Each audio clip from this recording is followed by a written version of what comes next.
Hansen, our honorable chairwoman, to open up with the greeting, and she's got some stuff to say.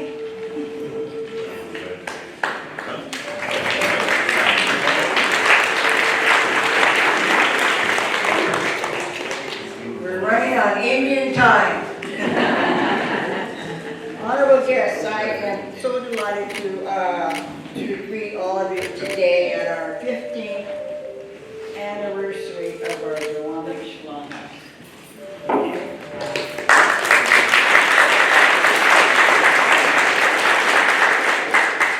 It's wonderful that our tribe has succeeded to come to this date and to have this occasion where you all are joining us today and to help us celebrate. We're going to have a good time. And I'd like to thank all the facilitators who brought this together, because there was a lot of them. They're all over the place, but I thank you too. And even though we're running a little late, we're on time. And I raise my hands to you. Have a good time.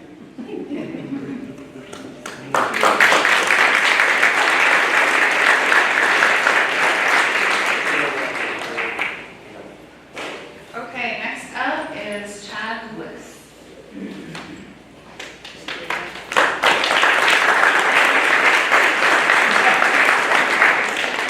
Kind of old, you know. That's okay. Right here. I actually have prepared remarks.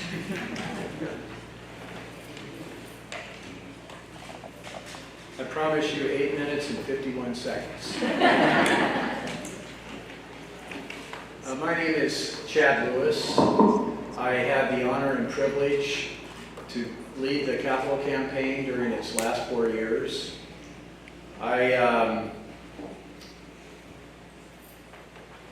also worked as a consultant for the tribe, worked on a number of business plans. It turned out that fundraising and business plans go hand in hand. I'll now tell you a little bit about the history of the campaign. And it starts out in the late 1990s.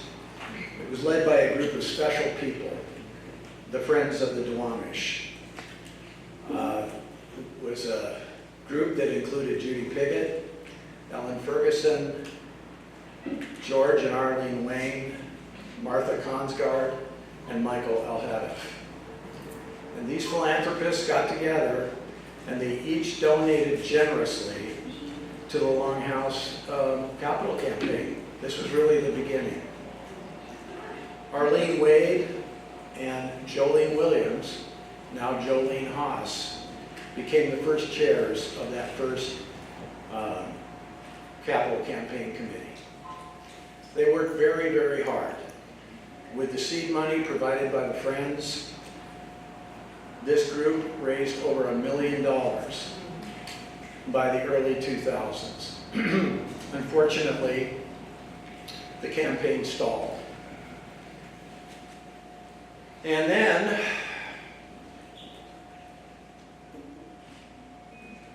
in late 2003, my father and I attended a ceremony put on by the Descendants Committee at Moai.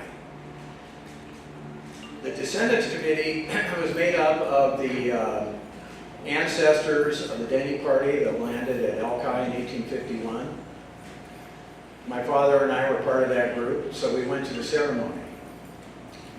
The ceremony was titled Coming Full Circle, and its purpose was for the descendants of the Denny Party to say thank you to the descendants of the Duwamish tribe.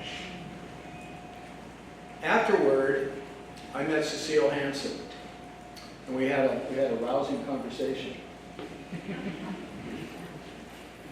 I volunteered to put on a strategic planning workshop for the DTS board. And that was interesting. And then I volunteered to write a grant to help cover operating expenses for DTS. And the next thing I knew, within a few months, I was leading a new capital campaign. You know, it just happened. Between 2004 and 2008, the tribe and I closed 26 competitive agency, foundation, and individual solicitations, raising $2.1 million for the Longhouse and another $300,000 for operating expenses.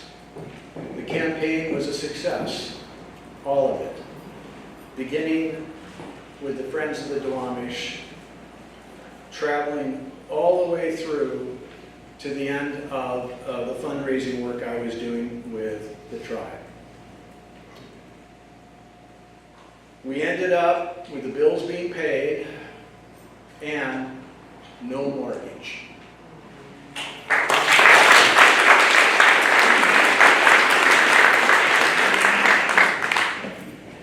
The story of the campaign was about individuals who didn't give up. They didn't lose hope, and they came through at exactly the right time. This occurred at different times, and it made possible for the DTS bills to be paid and for the campaign to continue.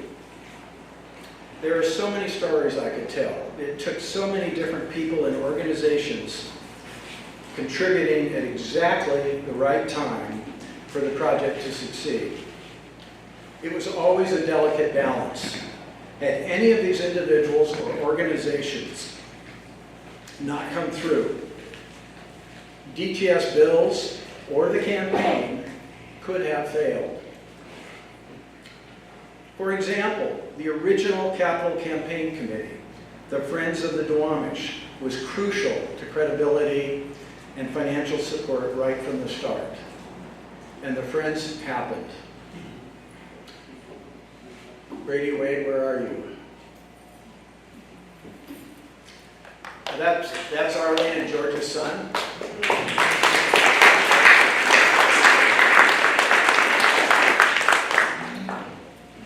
Your mom made a huge difference.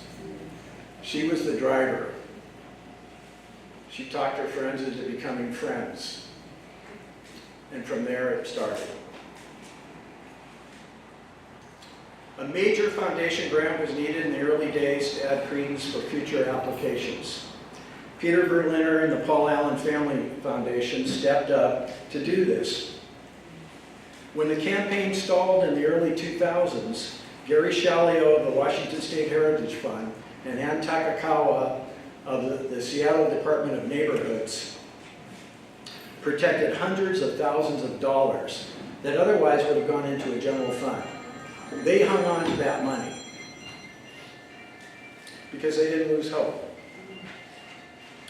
What if Annie Clark, program officer for the Gates Foundation, had said no after the tribe failed its first 2 applications? But she didn't. When I came along, Annie posed a special challenge. She insisted that 2 business plans be written to support the tribe's application, in case the first business plan failed. I can't tell you the detail involved in writing 1 business plan, much less 2, but I'm very glad that she did this because the first plan, based on having the Longhouse serve as a dinner theater and art gallery, didn't work out. But the second plan did, and helped pay the bills for many years after the Longhouse was built. If the Annenberg Foundation had not decided to fund a project outside their normal funding area, and to listen to the tribe one more time after initially saying no, Longhouse funding would have been short $248,000. If Leonard Garfield had not lent the support of Mohi as a partner for the tribe's business planning, the capital campaign would have had a very difficult, if not impossible, time. Keep in mind that the DTS budget at the time was right around $60,000 a year. And there was the equivalent of 1.5 full-time employees. That's not very attractive to funders. But with Mohi's support behind the tribe, that all changed. Had King County Council member Dow Constantine and State Senator Margarita Prentice not championed earmarks from the county and the state respectively. At best, the Longhouse would have had a mortgage. At worst, the campaign would not have been completed. At the Federal Administration for Native Americans, the New Tudor Foundation, the Social Justice Fund, and the Seattle Foundation not contributed to DTS operating expenses during the campaign, especially over the last 4 years. The bills wouldn't have been paid. I mean, I guess in theory, we would have ended up with a Longhouse, but DTS would have been insolvent. But that didn't happen. Had Deb Twersky and For Culture in King County not supported the Longhouse project so generously, the project might not have happened. You see how all these different parties, all these different people were coming in at exactly the right time. And I don't want to leave without mentioning over $200,000 in individual contributions, whether $5 or $1,000, that streamed in over the years. Pat Wright, a Denny family descendant, was an especially generous patron of the project.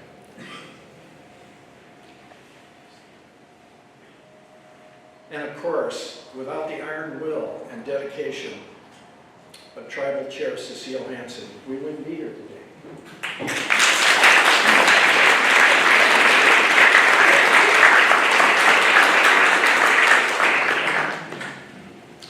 Before I finish, I'd like to highlight two people. They weren't in the limelight, but they were absolutely crucial. The first is Carl Hageman, the accountant. Carl worked tirelessly with Byron and me to manage cash flows necessary for construction, to help me reconcile dozens of grant accounts for quarterly and final reporting, and to successfully close the books on the Longhouse project. We spent every dime. The tribe passed all its audits with Carl in the background. The second person I'd like to talk about is Cindy Williams. Where are you, Cindy? Cindy!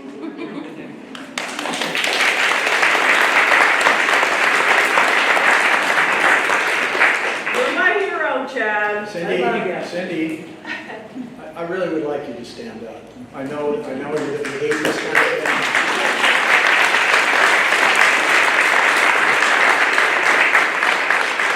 I really got it, so this is kind of fun for me. Cindy and I worked side by side on every single grant and business plan. She also handled the details over the 4 years related to myriad activities, whether planning a gala at Moai to test the first business plan and raise money, coordinating a site visit from a funder, or making 30 copies of a business plan for a meeting. I bounced ideas off Cindy almost daily.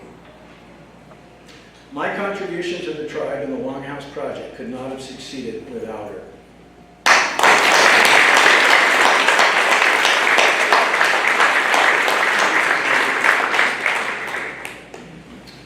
There are so many others. People like Sonny Spidell, who offered Doc Maynard's as a place for art auction fundraisers. Ken Gordon from the Potlatch Fund. Tribal member and first director of the Longhouse, James Rasmussen. Descendants Committee member, Louise Brown. Longtime DTS board member and social activist, Paul Benz. And consultants Fred Leiter and Dan Van Otten, who taught me an awful lot about business plan writing and fundraising. I'll close today with how I concluded my talk at the ribbon cutting 15 years ago. True then and still true today.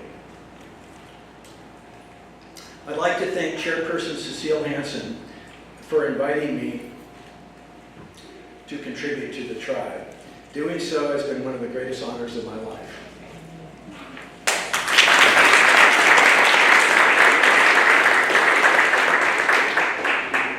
And now I get to hand this off to somebody.